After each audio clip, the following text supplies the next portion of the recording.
Très chers amis, bienvenue à ce nouvel épisode de Mots Capiscan qui se focalise aujourd'hui sur la position de l'accent tonique. Alors peut-être que vous ne savez pas ce qu'est l'accent tonique, peut-être que vous confondez avec les accents orthographiques comme l'accent aigu, l'accent grave, l'accent circonflexe ou le tréma.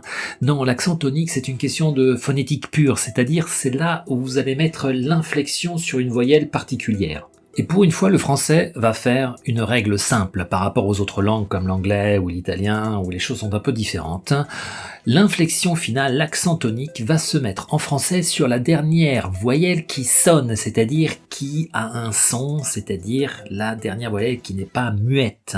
Si vous voyez le mot fini, eh bien il y a 2 syllabes, fini, et vous n'allez pas mettre l'accent tonique sur l'avant-dernière syllabe, vous n'allez pas dire fini, mais vous allez dire fini. C'est-à-dire que vous allez mettre l'accent sur la voyelle finale. Ça, c'est une règle caractéristique de la langue française. Vous prenez n'importe quel mot en français, et si il est composé de plusieurs syllabes, eh bien vous allez mettre l'inflexion tonique sur sa dernière voyelle, celle qui sonne, parce que, comme dans le cas de France, si la dernière voyelle est muette, et on verra dans une autre pilule que dans les mots en français qui ont plusieurs syllabes, si le E est final, le E est muet.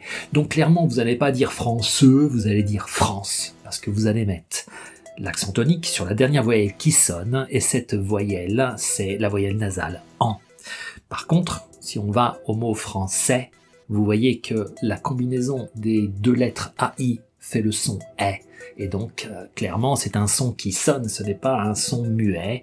Vous dites quelque chose de concret qui est, et donc vous allez mettre l'accent tonique à la fin. Vous dites français. Vous voyez ce dernier mot, j'étudie, dans la dernière syllabe, il y a 2 voyelles, le I et le E. Vous prenez en considération la dernière, le E, mais le E est muet. Donc, pour l'accent tonique, vous mettez tout sur le I. J'étudie. Alors, je vais vous raconter une petite histoire. J'ai une de mes élèves il y a quelque temps qui était responsable d'un gîte touristique à Rome. Et elle me disait qu'elle avait beaucoup de problèmes pour se faire comprendre quand elle donnait les indications des monuments, des lieux, des adresses. Par exemple, elle disait à l'italienne Piazza Venezia, Via del Corso, Colosseo. Et elle me disait que les Français ne la comprenaient pas. Alors, la grande suggestion que je lui ai donnée, c'est de franciser son italien, c'est-à-dire de le faire à la française. Et à la française, c'est justement mettre l'accent tonique à la fin. Donc il ne faut pas dire Piazza Venezia, il faut dire Piazza Venezia. Et les Français vous comprennent. Si vous parlez anglais et vous dites avec un accent british parfait « I am very happy to speak English », les Français ne vont pas vous comprendre. Par contre, vous leur dites « I am very happy to speak English ». Alors là, le français va vous comprendre tout de suite parce que c'est caractéristique du français.